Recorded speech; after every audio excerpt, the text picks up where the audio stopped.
शुरू करने जा रहे हैं सुपर प्राइम टाइम की ब्रेकिंग न्यूज। यूक्रेन बना रहा 2 नई मिसाइल का नाम FP7 और FP9 है। FP7 मिसाइल की रेंज है 200 किलोमीटर, FP9 मिसाइल की रेंज है 855 किलोमीटर। एयर डिफेंस भी बना रहा है यूक्रेन। इस वक्त की सबसे बड़ी खबर, और साथ ही यूरोप में समीकरण तेजी से बदल रहे हैं। युद्ध विराम की तमाम कोशिशें विफल साबित हो रही हैं। रूस को काउंटर करने के लिए यूरोपीय देश पेरिस में जुटे हैं, और दरअसल ये चीन में पुतिन के पावर शो का जवाब था। पेरिस मीटिंग के जरिए यूरोपीय देश ये संकेत दे रहे थे कि पूरा यूरोप रूस के खिलाफ एकजुट है। सभी देश यूक्रेन को सुरक्षा की गारंटी दिलाकर ही रहेंगे। लेकिन सवाल उठ रहा है कि ट्रंप का रुख क्या रहने वाला है। क्या वो रूस के खिलाफ यूरोप का साथ देंगे, या फिर ये युद्ध विराम की एक और कोशिश करेंगे? अगर ट्रंप ने यूरोप का साथ दिया तो यूरोप में भारी तबाही हो सकती है, क्योंकि बौखलाकर रूस यूरोपीय देशों पर हमला कर सकता है।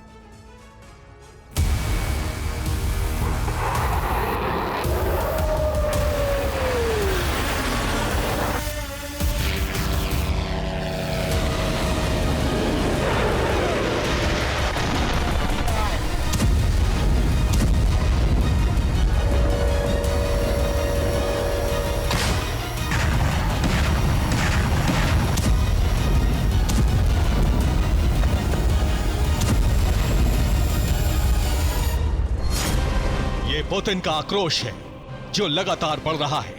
इसी वजह से यूक्रेन धधक रहा है, क्योंकि पेरिस में रूस पर अंकुश लगाने के लिए यूरोप के कई बड़े राष्ट्राध्यक्ष जुटे, जिन्होंने यूक्रेन को सुरक्षा की गारंटी के लिए मंथन किया। उधर वार्ता हो रही थी, दूसरी तरफ रूस यूक्रेन में तबाही मचा रहा था। वार्ता से पहले रूस ने 500 मिसाइल ड्रोन से 7 इलाकों में कहर बरपाया, जिससे कीव में कोहराम मच गया, और पेरिस में जुटे नेता रूस को रोकने के लिए अमेरिका की शरण में जाने की तैयारी करने लगे।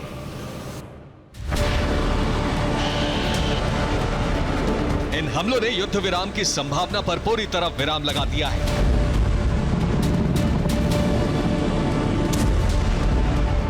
क्योंकि पेरिस में रूस के खिलाफ इकट्ठा होकर यूरोपीय देशों ने पुतिन का पारा बढ़ा दिया है। हालात इतने गंभीर हो गए हैं कि खार्किव से लेकर कीव तक तबाही मचाई जा रही है।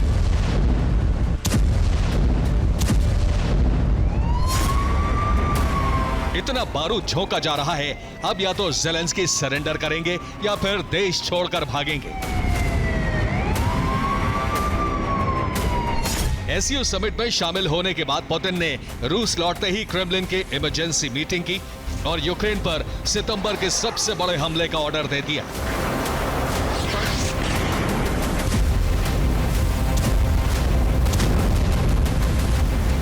जिसके बाद यूक्रेन में बारूद का ज्वालामुखी फट गया। Odesa, Mykolaiv, Poltava, Kharkiv, Dnipropetrovsk, Donetsk, Luhansk में यूक्रेनी पोस्ट को तबाह कर डाला। इस दौरान रिहायशी इलाकों पर भी हमले किए गए।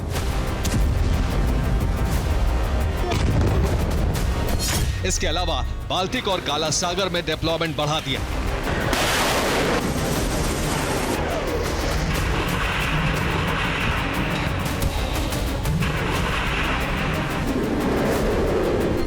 दरअसल पुतिन ने हमलों से यूरोपीय देशों को संकेत दे दिया है कि पेरिस में रूस के खिलाफ ब्लूप्रिंट बनाना भारी पड़ सकता है, क्योंकि आक्रोशित पुतिन अब न सिर्फ यूक्रेन का संहार करेंगे, बल्कि मीटिंग में जुटे यूरोपीय देशों पर भी हमला कर सकते हैं। दरअसल पेरिस वार्ता से ठीक पहले यूक्रेन में रूस ने हमले किए, और टारगेट था पोर्ट सिटी ओडेसा, जहां 3 चरणों में हमले किए गए। पहले चरण में ड्रोन अटैक किया गया, क्रीमिया से ड्रोन दागे गए थे, और इस बार हमले के लिए रूस ने लांसेट ड्रोन का इस्तेमाल किया, जिसने भारी तबाही मचाई। ओडेसा का कमांड सेंटर, रडार सेंटर, हथियार गोदाम खाक कर दिया। दूसरे चरण में मिसाइल अटैक किए गए। काला सागर में वॉरशिप से मिसाइलें दागी गईं, ओडेसा पोर्ट के ठीक पास से हमले किए गए। हमले के लिए जिरकॉन मिसाइलों का इस्तेमाल किया गया, जिन्होंने भारी तबाही मचाई। पूरा ऑपरेशन 5 से 7 वॉरशिप का इसमें इस्तेमाल किया गया। तीसरे चरण में ओडेसा में रूस ने ग्राउंड ऑपरेशन शुरू किया। इसके लिए वॉरशिप और बोट से सैनिकों को ओडेसा पोर्ट पर उतारा गया, जहां उन्होंने कमांड सेंटर पर कब्जा कर लिया और हथियार गोदाम जला डाला। इस दौरान ओडेसा पर भारी तबाही मचाई गई।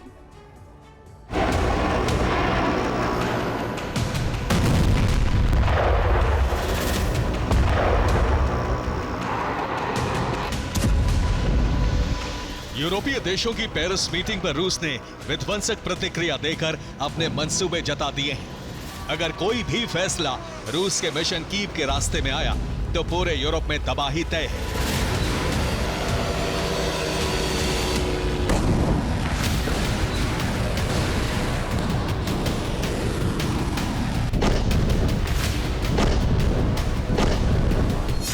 दरअसल यूरोपीय देशों की पेरिस में मीटिंग एससीओ में पुतिन के पावर शो का जवाब है, क्योंकि पुतिन जिनपिंग का गठबंधन सीधे तौर पर पश्चिमी देशों को चुनौती है। ये एक दूसरे के संकट के वक्त दोनों साथ हैं। इसी तरह यूरोपीय देश पेरिस में यूक्रेन के साथ होने का दावा करते दिखे, सुरक्षा गारंटी पर चर्चा करते रहे। 72 घंटे के अंतराल पर हुई दोनों मीटिंग से यह तय हो गया कि अब शांति समझौते की उम्मीद करीब करीब खत्म हो चुकी है। हालांकि अभी तक ट्रंप की तरफ से युद्ध विराम पर तस्वीर साफ नहीं हुई है, लेकिन पेरिस मीटिंग के बाद ट्रंप ने यूरोपीय नेताओं से वीडियो कॉन्फ्रेंसिंग पर बात की। इससे संकेत मिल रहा है कि ट्रंप यूरोप में नए सिरे से प्लानिंग कर रहे हैं। कहीं ऐसा ना हो ट्रंप और यूरोपीय देशों का नया ब्लूप्रिंट यूक्रेन के अस्तित्व के लिए विनाशक साबित हो, क्योंकि अब यूक्रेन के पास हथियार भी नहीं बचे हैं और ना ही फंड।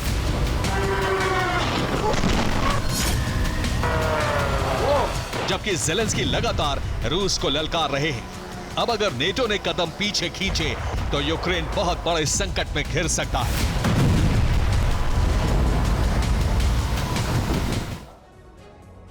पेरिस में 30 यूरोपीय देशों के नेता जुटे, जिसमें वो सभी देश थे जो यूक्रेन को हथियार सप्लाई कर रहे हैं। मीटिंग का 5 सूत्रीय एजेंडा था, जिसमें 5 मुद्दों पर मंथन किया गया। पहला मुद्दा यूक्रेन को सुरक्षा गारंटी देने का था। दूसरा मुद्दा यूक्रेन को हथियार सप्लाई था, जिसमें वो लंबे समय तक रूस से युद्ध लड़ सके।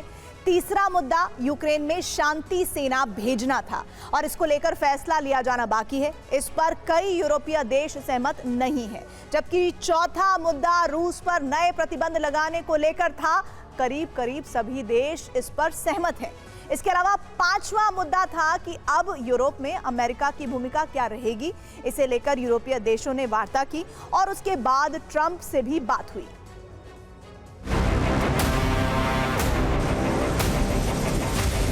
अब यूरोप में आर पार की जंग के आसार बन रहे हैं। पुतिन यूक्रेन का अंत करने के बाद भी नहीं रुकेंगे, जबकि यूरोप पुतिन को रोकने के लिए एकजुट हो रहा है।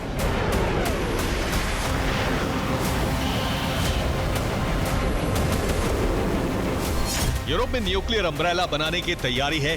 अभी यूरोप में परमाणु base Belgium, Germany, Poland, Netherlands, Italy, तुर्की, ब्रिटेन और फ्रांस में है। ब्रिटेन, फ्रांस के अलावा सभी जगह अमेरिका ने परमाणु हथियार रखे हैं।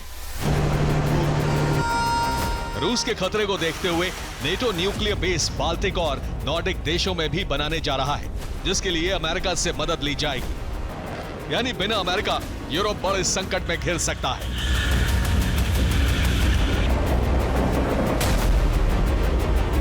अगर अमेरिका को हटा दिया जाए तो रूस के पास पूरे यूरोप से करीब 10 गुना ज्यादा परमाणु हथियार हैं, जिनका इस्तेमाल वो उन सभी यूरोपीय देशों पर कर सकता है जो यूक्रेन को हथियार पहुंचा रहे हैं।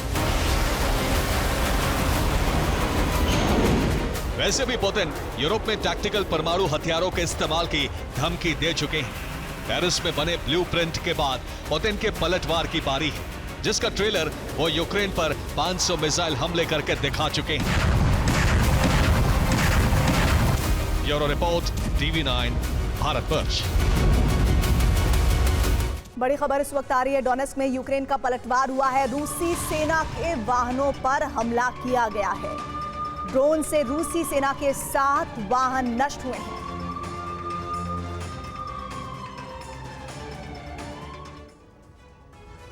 रूस यूक्रेन की जंग में यूरोप की भूमिका हमेशा महाविनाश का डर बनाने वाली रही है और ये भूमिका पुतिन के चीन दौरे के बाद और ज्यादा बढ़ गई है। अब यूरोपीय देशों ने यूक्रेन को सुरक्षा की गारंटी दे दी है, ऐसी गारंटी जिसने यूक्रेन में यूरोपीय सेना के उतरने की आशंका पर मोहर लगा दिया है और यही मोहर महाविनाशक जंग का अलार्म बन गई है। यानी रूस और नेटो का टकराव तय है, लेकिन कैसे बने ये हालात और क्या होगा इसका अंजाम, इस रिपोर्ट में देखिए।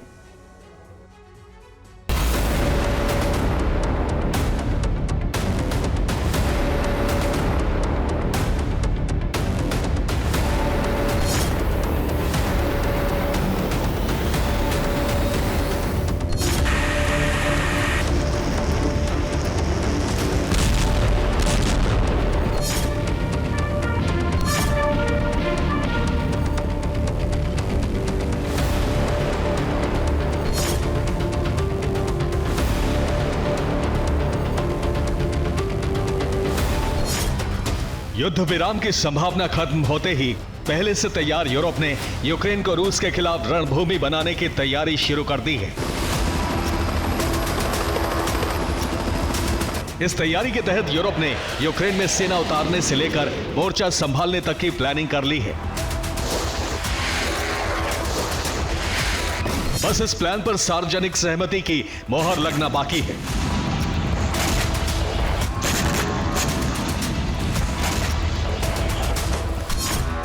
यूरोप में रूस का डर, तय रूस नेटो की टक्कर।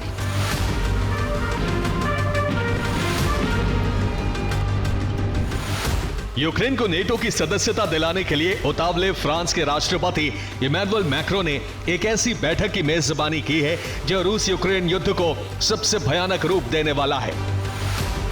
यह बैठक है कोलिशन ऑफ विलिंग की, यानी मार्च 2025 में अस्तित्व में आए एक ऐसे गठबंधन की जो स्वेच्छा से यूक्रेन को समर्थन देने के लिए प्रतिबद्ध है। और इन देशों में सिर्फ ब्रिटेन, फ्रांस, जर्मनी अकेले नहीं हैं, बल्कि 31 देश शामिल हैं।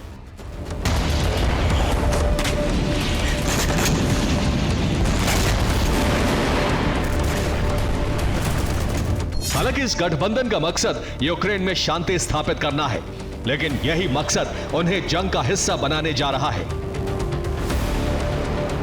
ऐसा इसलिए क्योंकि पेरिस में एक ऐसे फैसले पर मोहर लग सकती है जो यूक्रेन में सैन्य तैनाती तय कर देगी।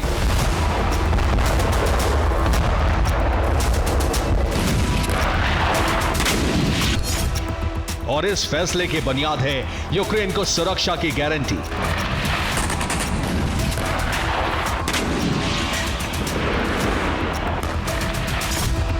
दरअसल फ्रांस के राष्ट्रपति इमैनुअल मैक्रों ने यूक्रेन को सुरक्षा गारंटी देने पर हामी भर दी है।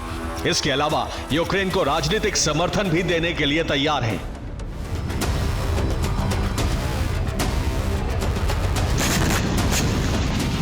हालांकि यह शांति समझौते की दशा में हो सकता था, लेकिन स्थिति बदल गई। अब यूक्रेन में शांति स्थापना के लबादे में सैन्य तैनाती की तैयारी शुरू हो गई है, जिससे ज़ेलेंस्की का आत्मविश्वास बढ़ गया है।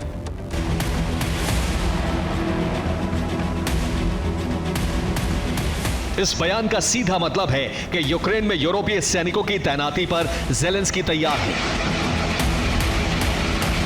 वो सैनिक जो सुरक्षा गारंटी के नाम पर रूस के खिलाफ यूक्रेन की तरफ से युद्ध लड़ेंगे।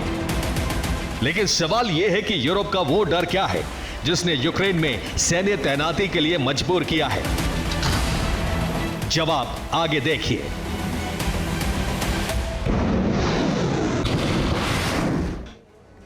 यूरोप के डर का सबसे बड़ा जो कारण है वो है बाल्टिक और नॉर्डिक क्षेत्र की फिक्र, क्योंकि इसमें एस्टोनिया, लातविया और लिथुआनिया रूस के सबसे नजदीक है और इसीलिए ये माना जा रहा है कि यूक्रेन के बाद यही हमले होने वाले हैं। और इनके अलावा नॉर्डिक रीजन के फिनलैंड और स्वीडन भी रूस के टारगेट पर हैं, जिन पर हमले का डर यूरोप में गहरा गया है। यही वजह है कि नेटो ने शुरुआती सैन्य तैनाती के लिए पोलैंड और रोमानिया को चुना है, जहां हजारों सैनिकों के साथ डिफेंस सिस्टम और टैंक की मूवमेंट लगातार जारी है। यानी यूरोप रूस से युद्ध की आशंका में कितना डरा है, तैनाती उसका सबसे बड़ा प्रमाण है।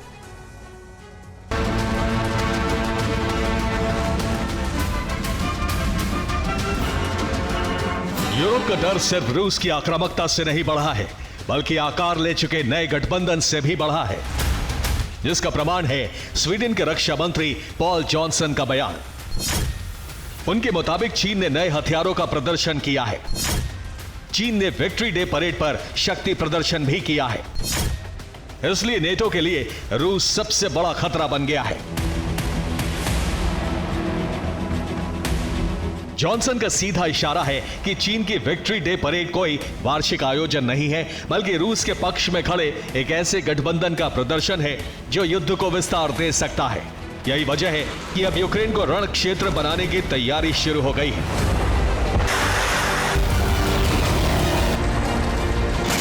जिसमें पोलैंड की भूमिका सबसे बड़ी होगी। और इसका प्रमाण है पोलैंड के राष्ट्रपति कैरोल नवरोकी का व्हाइट हाउस दौरा, जिनका गर्मजोशी से स्वागत हुआ है।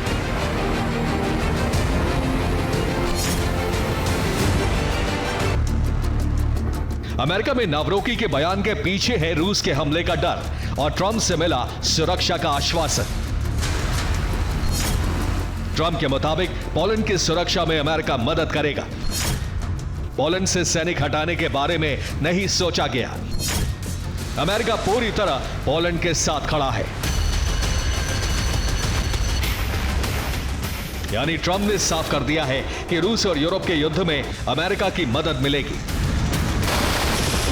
लेकिन यह मदद यूक्रेन के लिए नहीं होगी बल्कि यूरोपीय देशों के लिए होगी। अब सवाल यह है कि सुरक्षा गारंटी में यूक्रेन में तैनाती होगी कैसे। यूक्रेन को मिली सुरक्षा की गारंटी का मतलब ये नहीं है कि यूरोपीय सेना सीधे यूक्रेन में उतरकर रूस के खिलाफ मोर्चा संभाल लेगी, बल्कि इस तैनाती को भी चरणबद्ध किया जाएगा, जिसमें France, Britain, Poland, Lithuania, Latvia और एस्टोनिया की सेना मिलकर एक मल्टीनेशनल फोर्स के रूप में आगे बढ़ेंगी। और फिर ये सेना पोलैंड, रोमानिया और स्लोवाकिया के रास्ते काफिले के रूप में जमीन, रेल कॉरिडोर या मिलिट्री प्लेन के जरिए यूक्रेन तक पहुंचेगी। और खास बात यह है कि तैनाती के दौरान उनके पास भारी मात्रा में हथियार होंगे नहीं, लेकिन युद्ध भड़कने पर भारी हथियार भी यूक्रेन पहुंच जाएंगे।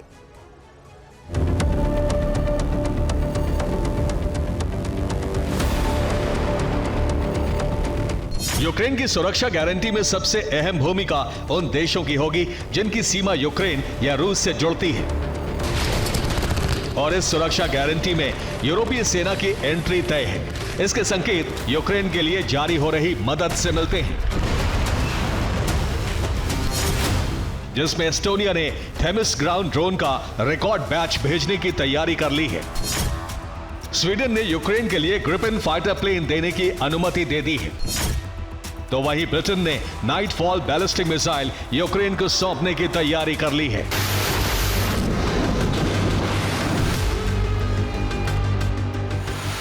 इनके अलावा डेनमार्क अब यूक्रेन के लिए लंबी दूरी तक हमला करने वाली मिसाइल और उसका फ्यूल बना रहा है। यही नहीं, ड्रोन निर्माण यूनिट में भी डेनमार्क, लिथुआनिया और लातविया साझेदार बन गए हैं। अब सवाल रूस के एक्शन पर है। रूस का अगला कदम क्या होगा? इस सवाल का जवाब क्रेमलिन से जारी बयान में मिलता है,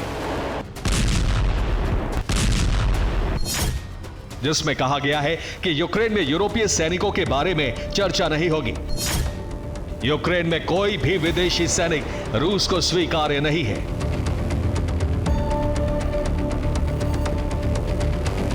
यह बयान पुतिन के यूक्रेन में त्रासदी के लिए यूरोप को जिम्मेदार ठहराने के बाद आया है। यही नहीं, इस बयान के साथ पुतिन ने चेतावनी भी दी है कि अगर रूसी संपत्ति यूक्रेन हस्तांतरित करता है तो वैश्विक अर्थव्यवस्था को नुकसान तय है। लेकिन प्रतिक्रिया सिर्फ बयान तक सीमित नहीं है, बल्कि टकराव की स्थिति गुटों में होने तक पहुंच गई है, जिसमें उत्तर कोरिया पहले ही शामिल है। और अब चीन भी हथियारों के कल पुर्जों के साथ सैन्य मदद दे सकता है।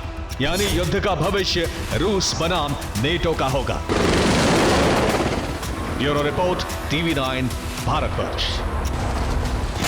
चीन और रूस का गठबंधन देखकर ट्रंप भड़के हुए हैं। रूस के खिलाफ ट्रंप ने बड़े फैसले लेने की चेतावनी दी थी और उसका पहला अध्याय अब सामने भी आ गया है। ट्रंप ने रूस पर दबाव बनाने का नया फॉर्मूला तलाशा है, जिसके तहत अमेरिका यूक्रेन से यूरोप तक प्राइवेट आर्मी तैनात करने की तैयारी में है। ट्रंप ने अमेरिकी व्यापार और हितों की रक्षा की दलील दी है, लेकिन प्राइवेट आर्मी के नाम पर रूसी बॉर्डर के करीब ट्रंप अपनी सेना रखेंगे। अमेरिका के कथित प्राइवेट सैनिक को अगर हमले में किसी तरह का नुकसान हुआ तो रूस और अमेरिका के बीच युद्ध के हालात भी बन सकते हैं।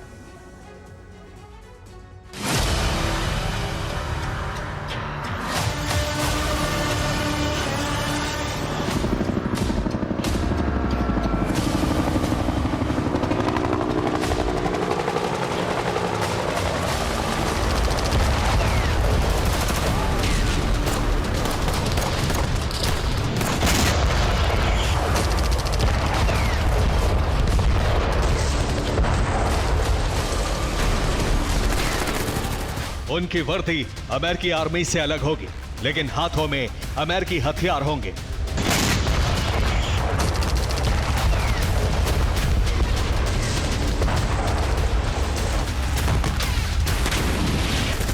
उनकी तैनाती यूक्रेन की जमीन पर होगी, लेकिन वो आदेश अमेरिकी सरकार का मानेंगे।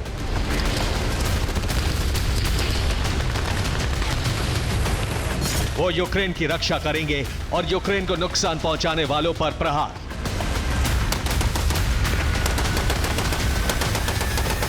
ट्रंप ने सांप भी मर जाए लाठी भी ना टूटे की तर्ज पर रूस को काबू करने का नया फॉर्मूला सोचा है।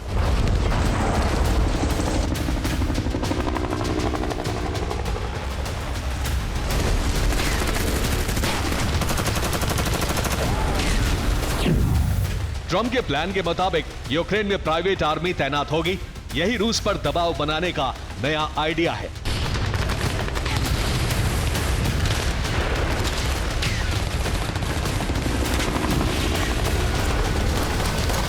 ट्रंप की पूरी चालाकी इसी प्राइवेट आर्मी शब्द में छिपी है। इस प्राइवेट आर्मी के नाम पर ट्रंप बहुत बड़ा खेल शुरू करने वाले हैं।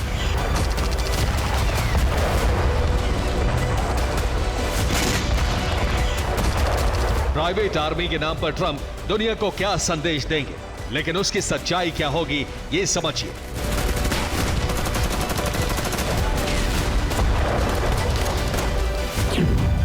पहला संदेश ये कि यूक्रेन में अमेरिका कभी सेना नहीं भेजेगा, जबकि सच्चाई ये होगी कि यूक्रेन में प्राइवेट आर्मी के नाम पर सैनिक रहेंगे।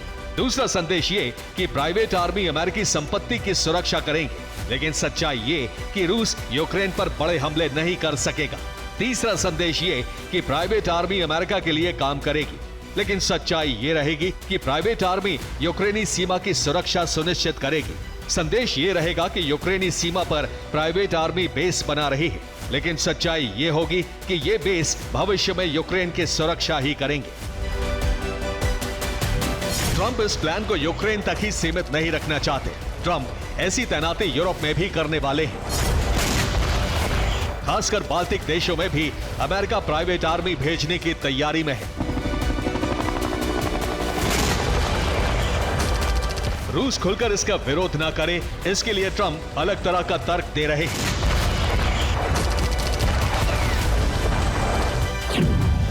अमेरिका अपने व्यापार में नुकसान नहीं चाहता। व्यापारिक हितों की सुरक्षा प्राइवेट आर्मी करेगी। युद्ध की वजह या किसी चूक से यूएस को नुकसान ना हो।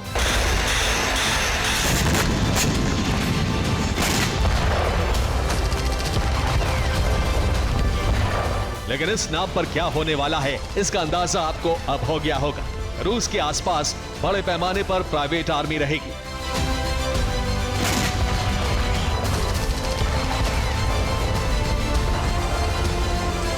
अमेरिका की प्राइवेट आर्मी कैसी है, यह अब तक दुनिया ने बहुत कम देखा है। यानी प्राइवेट आर्मी के नाम पर यूक्रेन से लेकर यूरोप तक अमेरिकी फाइटर जेट तैनात हो सकते हैं। अमेरिकी एयर डिफेंस की तैनाती हो सकती है। अमेरिका के घातक हथियार तैनात होंगे।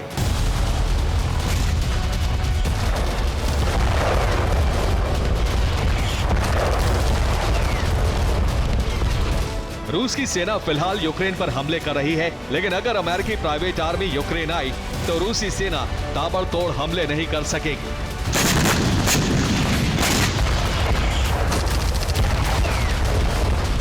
रूस को अमेरिकी प्राइवेट आर्मी की लोकेशन लेनी होगी। ड्रोन हमले सीमित करने होंगे।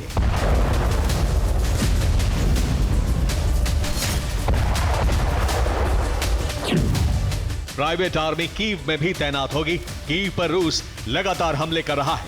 कीव को जीतना रूसी सेना का लक्ष्य है। अमेरिका जब ऐसे किसी प्लान पर काम करता हो तो इसका नतीजा क्या होगा, इसका उदाहरण इराक और अफगानिस्तान में देखा गया था।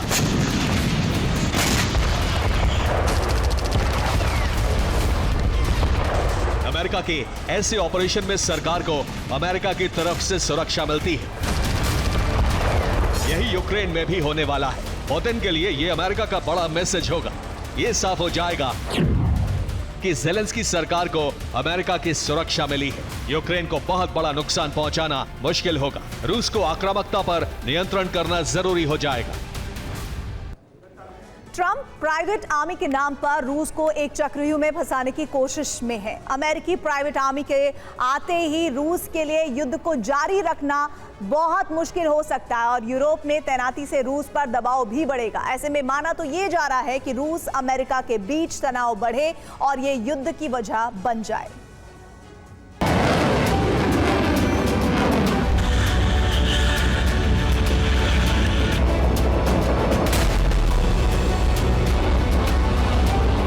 ट्रंप का ये फॉर्मूला लागू हुआ तो पुतिन का बौखलाना तय है और ये बौखलाहट अमेरिका और रूस के बीच सीधी जंग की शुरुआत करा सकती है। यूरोपीय नेताओं के मुताबिक अमेरिका की मदद यूक्रेन में जरूरी है। अमेरिका ही यूक्रेन की सुरक्षा के लिए इंटेलिजेंस, रसद और हाईटेक हथियार दे सकता है। ट्रंप का प्लान सिर्फ रूस के लिए नहीं बल्कि चीन के लिए भी तैयार हो रहा है।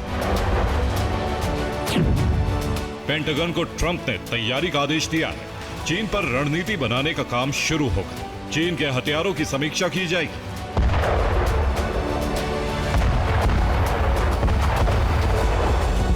ट्रंप ने पहले चेतावनी दी थी कि पुतिन के रवैये से वो बेहद नाराज है और रूस ने युद्ध विराम नहीं किया तो अमेरिका बड़े फैसले ले सकता है।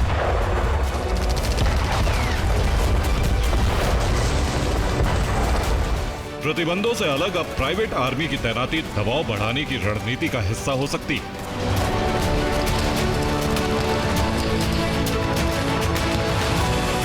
रूस ने यूक्रेन पर हमला इसलिए किया था ताकि नाटो की सेना कभी रूस के करीब ना आए, लेकिन अब शांति बहाली के नाम पर फिर वैसी ही स्थिति है। रूस कभी नहीं चाहेगा कि अमेरिकी फौज रूस के करीब, इसीलिए ट्रंप को लग रहा है कि प्राइवेट आर्मी वाला प्लान युद्ध विराम भी करवा सकता है।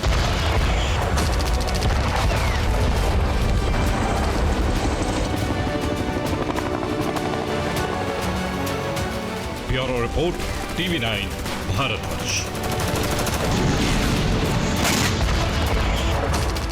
क्या ईरान और इजराइल में अब की बार एटमी युद्ध छिड़ने वाला है? क्या दोनों देश एक दूसरे पर हमला करने जा रहे हैं? ये सवाल इसलिए क्योंकि ईरान और इजराइल दोनों ने एटमी तैयारी तेज कर दी है। ईरान का परमाणु मिशन एक बार फिर से शुरू हो गया है तो उधर इजराइल अपने डिमोना न्यूक्लियर सेंटर का विस्तार कर रहा है। ईरान और इजराइल की इन्हीं गतिविधियों की वजह से अरब में परमाणु विनाश का खतरा मंडराने लगा है।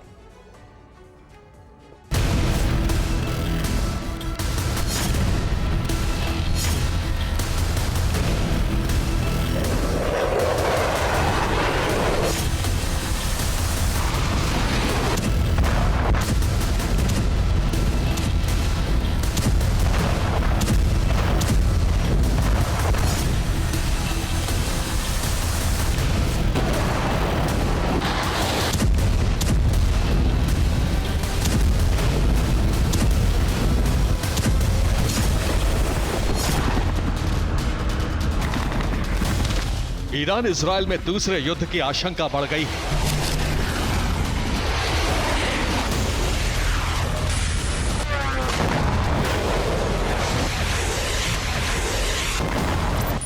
इजराइल एक बार फिर ईरान पर हमला कर सकता है।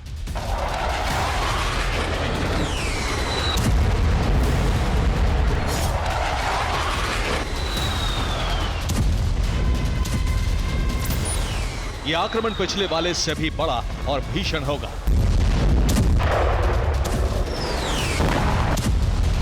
ईरान अपना एटमी मिशन रोक नहीं रहा है।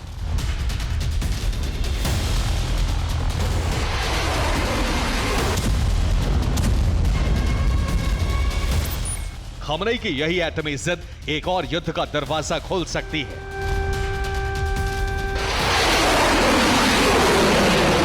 इजराइल ने अगर हमला किया तो ईरान भी पलटवार को तैयार है।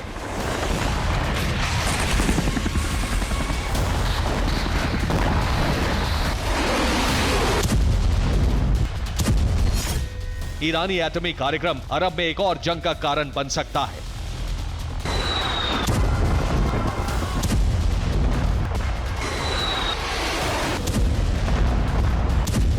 ये ईरान के नतांज एटमी सेंटर की सैटेलाइट तस्वीर है। वही नतांज सेंटर जिस पर पहले इजराइल ने और फिर अमेरिका ने हमला किया था। लेकिन अब करीब 2.5 महीने बाद नातांज की न सिर्फ मरम्मत कर दी गई है, बल्कि वहां एटमी मिशन भी शुरू हो गया है।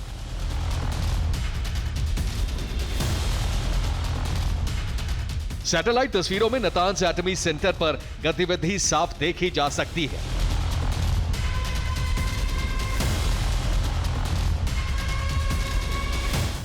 ईरान के एटमी कार्यक्रम को लेकर इंटरनेशनल एटॉमिक एनर्जी एजेंसी यानी IAEA ने रिपोर्ट जारी की है।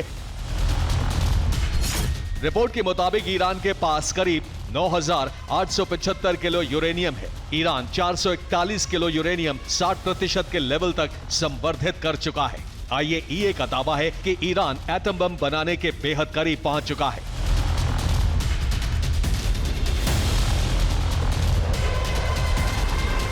यही कारण है कि इजराइल एक बार फिर से ईरान पर हमला कर सकता है।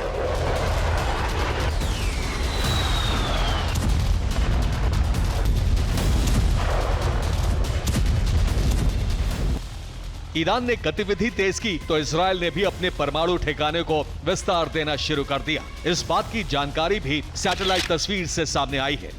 यह है इजराइल का डिमोना एटमी सेंटर। सैटेलाइट तस्वीर के आधार पर दावा किया जा रहा है कि इजराइल डिमोना में वाटर रिएक्टर और मिसाइल असेंबली सेंटर तैयार कर रहा है।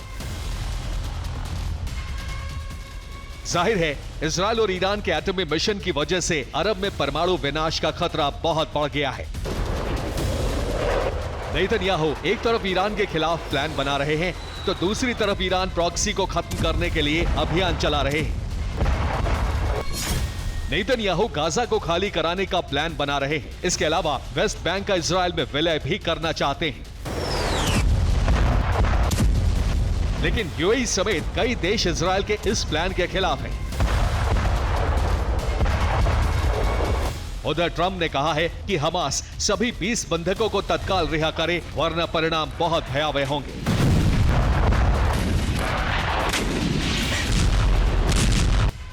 ट्रंप और नेतन्याहू सिर्फ हमास ही नहीं बल्कि हिजबुल्लाह और हूती को भी खत्म करना चाहते हैं। यही वजह है कि लेबनान में इजराइल की बमबारी फिर से शुरू हो गई है। इजरायली सेना हिजबुल्लाह के ठिकानों को चुन चुन कर समाप्त कर रही है। गाजा और लेबनान में इजराइल के हमलों से भड़के हूती ने 24 घंटे में 3 बार मिसाइल हमले किए, लेकिन इजराइल का दावा है कि उसने हूती की तीनों मिसाइलों को हवा में ही तबाह कर दिया। Bureau report, TV9 Bharatvarsh. रूस को इलेक्ट्रॉनिक वॉरफेयर में सबसे ज्यादा एडवांस माना जाता है। युद्ध के मोर्चे पर रूस के इलेक्ट्रॉनिक हथियार यूक्रेन के ड्रोन्स को कंट्रोल कर रहे हैं। अब यूरोपीय यूनियन का दावा है कि रूस के इन एडवांस हथियारों के निशाने पर यूरोप के नेता हैं। इन हथियारों की रेंज में इस बार फंसा है लिथुआनिया के राष्ट्रपति का विमान। क्या है ये पूरा मामला, इस रिपोर्ट में जानिए।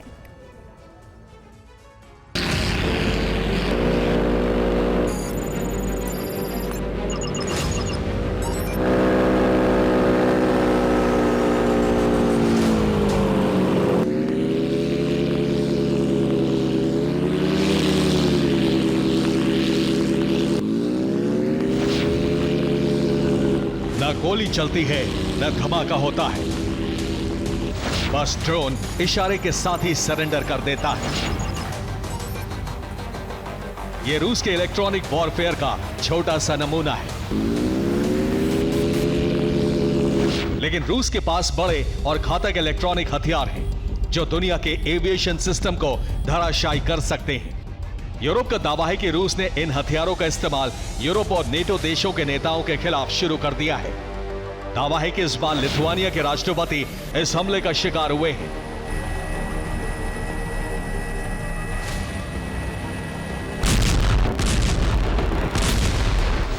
लिथुआनिया के राष्ट्रपति गितानस नौसेदा के विमान ने फिनलैंड की राजधानी हेलसिंकी से लिथुआनिया की राजधानी विल्नियस के लिए उड़ान भरी।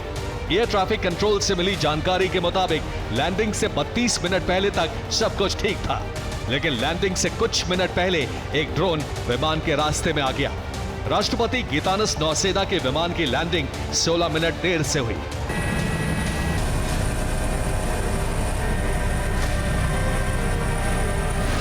खास बात यह है कि लिथुआनिया का इंटेलिजेंस और सिग्नल इंटेलिजेंस अभी तक ये पता नहीं लगा पाया कि ये ड्रोन कहां से आया था। इस ड्रोन को राष्ट्रपति के विमान के लिए बड़ा खतरा माना गया और लिथुआनिया की जांच एजेंसियां इस मामले की पड़ताल कर रही हैं। जब एयर स्पेस पर पाबंदी थी तो ड्रोन कहां से आया? क्या रूस ने इलेक्ट्रॉनिक सिग्नल से ड्रोन को कंट्रोल किया? क्या रूस लिथुआनियाई राष्ट्रपति के विमान को टारगेट करना चाहता था? ये ऐसे सवाल हैं जिनके सही जवाब शायद कभी ना मिले, क्योंकि अब से पहले 1 सितंबर को यूरोपियन कमीशन के अध्यक्ष उर्सुला वॉन डर लेयन के साथ भी यही हुआ था। उर्सुला का विमान पोलैंड से बुल्गारिया के लिए उड़ा। इस विमान को अचानक जीपीएस सिग्नल मिलना बंद हो गया। पायलटों ने विमान को पेपर मैप के जरिए प्लोव्डिव एयरपोर्ट पर उतारा। ईयू ने आरोप लगाया कि यह रूस का इलेक्ट्रॉनिक हमला है। हालांकि रूस ने इस आरोप का खंडन किया।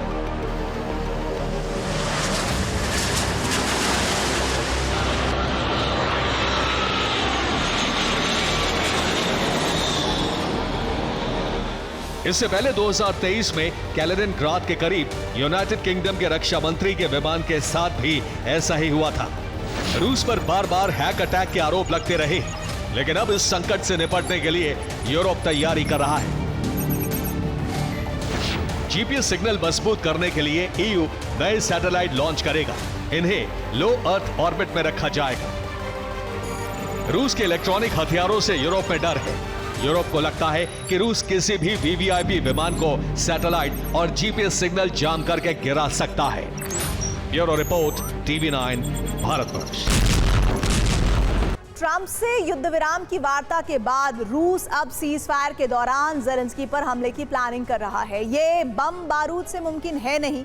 यूक्रेनी इंटेलिजेंस रिपोर्ट के मुताबिक रूस ने एक खास फौज तैयार की है। इसका साइको वॉर जारी रखना तरीका होगा, यानी बिना किसी घातक हथियार के मनोवैज्ञानिक युद्ध चलेगा, जिसकी वजह से यूक्रेन अस्थिर रखा जा सके।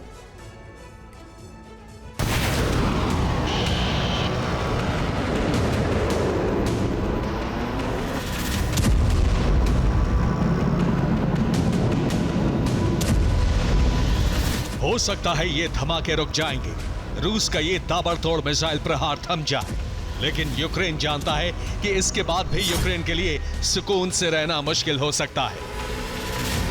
रूस पर दुनिया के कई देशों का दबाव है कि वो युद्ध विराम करे, लेकिन यूक्रेन का दावा है कि बम बारूद से हमले बंद होने के बाद भी रूस यूक्रेन के खिलाफ जंग जारी रखेगा।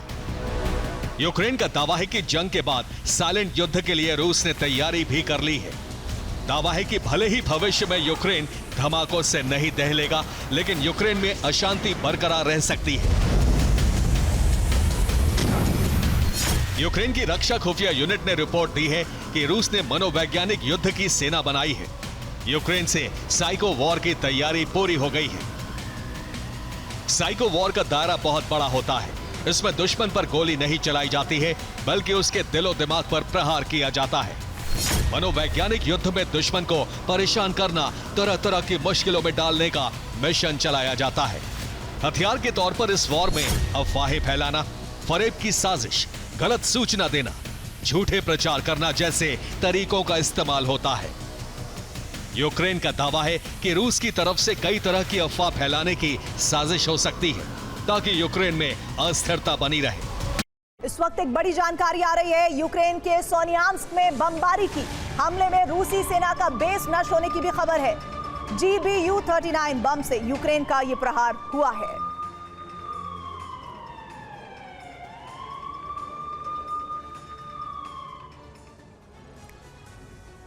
SCO समिट के बाद चीन में रूस के राष्ट्रपति पुतिन की प्रेस कॉन्फ्रेंस हुई। इस मंच से पुतिन ने कह दिया कि अगर रूस के लक्ष्य शांति से पूरे नहीं होते तो सेना की अंतिम ही साधन रहेगा। ज़ेलेंस्की से बातचीत के दरवाजे खुले हैं, लेकिन उन्हें मॉस्को आना होगा। शर्त इतनी पेचीदा है कि यूक्रेन इसे मानेगा नहीं, और ट्रंप ज़ेलेंस्की पर यह शर्त मानने का दबाव बनाने से बचेंगे। यानी ट्रंप का युद्ध विराम प्रस्ताव इतिहास हो चुका है। पुतिन की मंशा को समझते हुए यूक्रेन ने रूसी जमीन पर हमले तेज कर दिए हैं। खासकर ऊर्जा ठिकानों को निशाना बनाया गया है। ये इस बात का संदेश है, संकेत है कि रूस के हमले और तेज होने वाले हैं।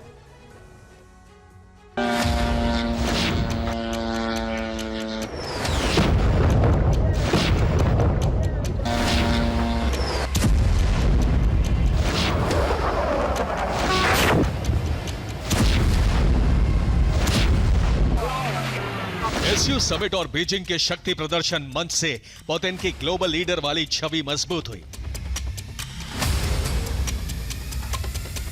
चीन दौरे के अंतिम दिन उन्होंने यूक्रेन के साथ छिड़े युद्ध पर अपनी राय भी दुनिया के सामने रखी। जिस वक्त रूस के राष्ट्रपति बीजिंग में प्रेस कॉन्फ्रेंस करके युद्ध और युद्ध विराम के बारे में दुनिया के सामने अपने विचार रख रहे थे, उसी वक्त यूक्रेन रूस के ऊर्जा ठिकानों, सामरिक ठिकानों और फ्रंट लाइन पर ड्रोन और रॉकेट हमले कर रहा था।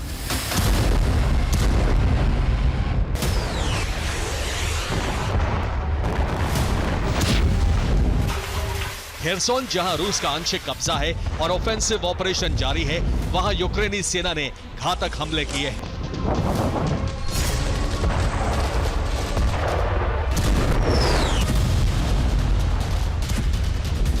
खेरसोन में नीपर नदी पार करने की कोशिश कर रहे रूसी सैनिकों पर यूक्रेन ने ड्रोन हमले किए। यूक्रेन के ड्रोन हमले में रूसी फौज की नाव ध्वस्त हो गई और 7 सैनिकों की मौत हो गई। फ्रंट लाइन पर ब्रैडली सैन्य वाहन से हमले करके यूक्रेन ने रूस की एक चौकी नष्ट कर दी।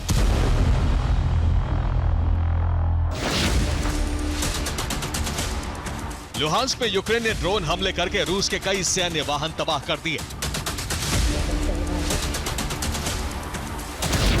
ज़ेपोरिज़िया में यूक्रेन ने रूस के S-300 एयर डिफेंस सिस्टम के लॉन्चर और बक एयर डिफेंस सिस्टम को नष्ट करने का दावा किया है।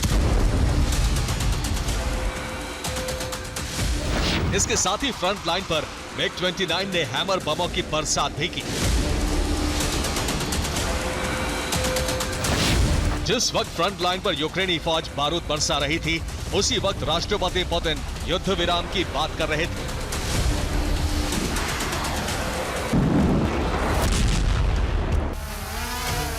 हालांकि पुतिन के इस प्रस्ताव को यूक्रेन के विदेश मंत्रालय ने खारिज कर दिया है।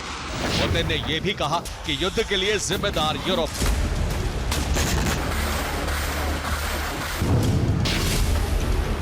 प्रेस कॉन्फ्रेंस में पुतिन ने ज़ेलेंस्की को वार्ता के लिए मॉस्को आने का न्योता दिया। यूक्रेन युद्ध के लिए यूरोप को जिम्मेदार बताया। यह भी कहा कि युद्ध जमीन के लिए नहीं बल्कि रूसी भाषी जनता के हितों के लिए छिड़ा है। यह भी कहा कि यूक्रेन लंबा युद्ध लड़ने में सक्षम नहीं है।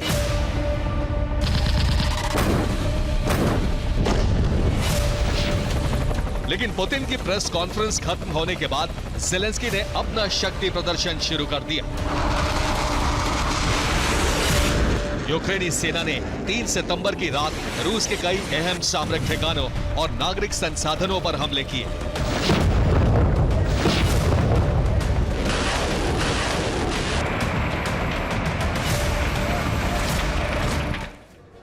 3 सितंबर की रात को यूक्रेन ने रूस के सारातोव पर ड्रोन अटैक किए। यूक्रेन का टारगेट सीमाई शहर सारातोव में रूस का अर्ली वार्निंग रडार सिस्टम बना। इसके ध्वस्त होने से रूस को ड्रोन और मिसाइल ट्रेस करने में समस्या होगी। साथ ही यूक्रेनी फ्रंट लाइन पर कई इलाकों से कम्युनिकेशन भी टूट गया है। और इसके साथ ही यूक्रेन ने रोस्तोव में 3 बिजली घरों पर भी ड्रोन हमले किए हैं। यूक्रेन के हमलों से रोस्तोव में बड़े इलाके की बिजली आपूर्ति ठप हो गई है। इससे 32,000 घरों की बिजली सप्लाई कट गई है। शहर के सेंट्रलाइज हीटिंग सिस्टम बंद हो गए हैं और इसके साथ ही घरों में गर्म पानी की सप्लाई बंद हो गई है।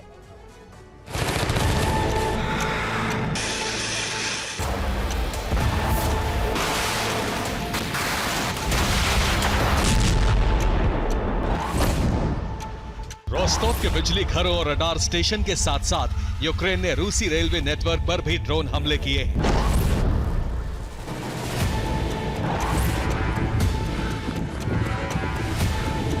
यूक्रेन ने रोस्तोव के कोतेनिकोवा रेलवे स्टेशन पर ड्रोन हमले किए। इन हमलों से रूसी रेलवे स्टेशन का बड़ा हिस्सा क्षतिग्रस्त हो गया। इसके साथ ही ट्रैक भी क्षतिग्रस्त हुआ है। रोस्तोव में रूस को ट्रेन की आवाजाही रोकनी पड़ी है।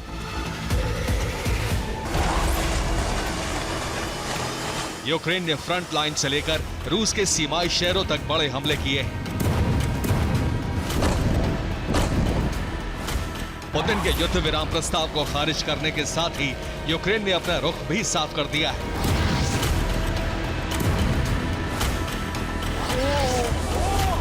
यूक्रेन के राष्ट्रपति वोलोदिमीर ज़ेलेंस्की ने कहा है कि डॉनबास इलाके से यूक्रेनी सेना पीछे नहीं हटेगी।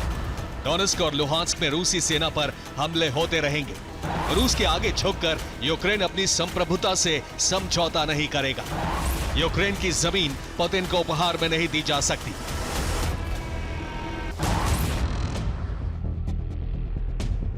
पुतिन अब से पहले ज़ेलेंस्की से वार्ता करने से इनकार करते रहे हैं।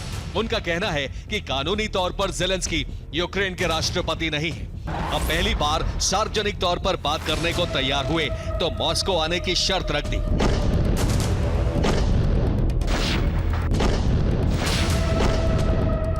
यूक्रेन पुतिन के जाल को बखूबी समझता है, इसीलिए मॉस्को का प्रस्ताव खारिज कर दिया गया और रूसी ऊर्जा ठिकानों पर भी हमले बढ़ा दिए गए।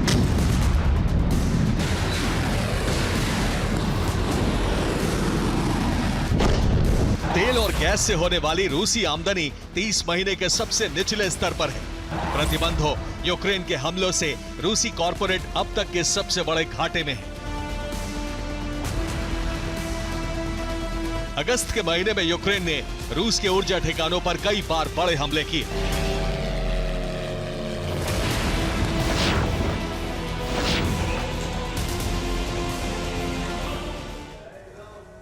रूसी मीडिया की रिपोर्ट्स के मुताबिक इस साल अगस्त का महीना गैस पेट्रोलियम ठिकानों के लिए संकट भरा रहा है। यूक्रेन ने रियाजान ऑयल रिफाइनरी पर ड्रोन हमले किए और इसके बाद सोची फ्यूल डिपो को निशाना बनाया गया, जिससे फ्रंट लाइन पर तेल सप्लाई होती है। रूसी सेना की बढ़त रोकने के लिए एरतान फ्यूल डिपो पर भी हमले किए गए।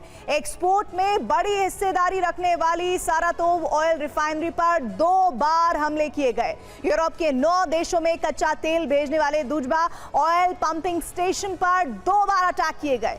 यूरोप को तेल सप्लाई में अहम भूमिका निभाने वाली वोल्गोग्राद ऑयल रिफाइनरी भी ड्रोन हमलों से जल उठी और इसी तरह निकोल्स्कोय ऑयल पंपिंग स्टेशन पर हमले किए गए। सीमाई इलाके में रूस की अल्बाश नेफ्ट ऑयल रिफाइनरी पर भी ड्रोन बरसाए गए और इनके अलावा सिरकॉन ऑयल रिफाइनरी पर 2 बार अटैक किए गए।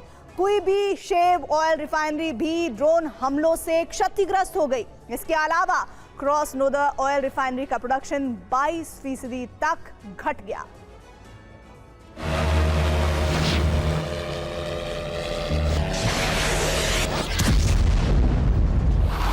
यूक्रेन रूसी अर्थव्यवस्था की रफ्तार को और कम करने के इरादे से ये हमले कर रहा है।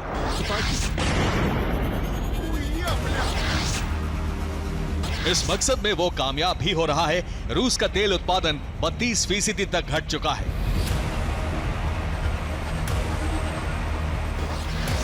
रूस के पास इस वक्त आमदनी का सबसे बड़ा जरिया पेट्रोलियम है। अगर यूक्रेन इसी तरह हमले करता रहा तो रूस के लिए जंग मुश्किल होगी। ऐसे हालात में पुतिन अपने ब्रह्मास्त्र का इस्तेमाल करने के लिए मजबूर हो सकते हैं। Bureau report, TV9 Bharatvarsh.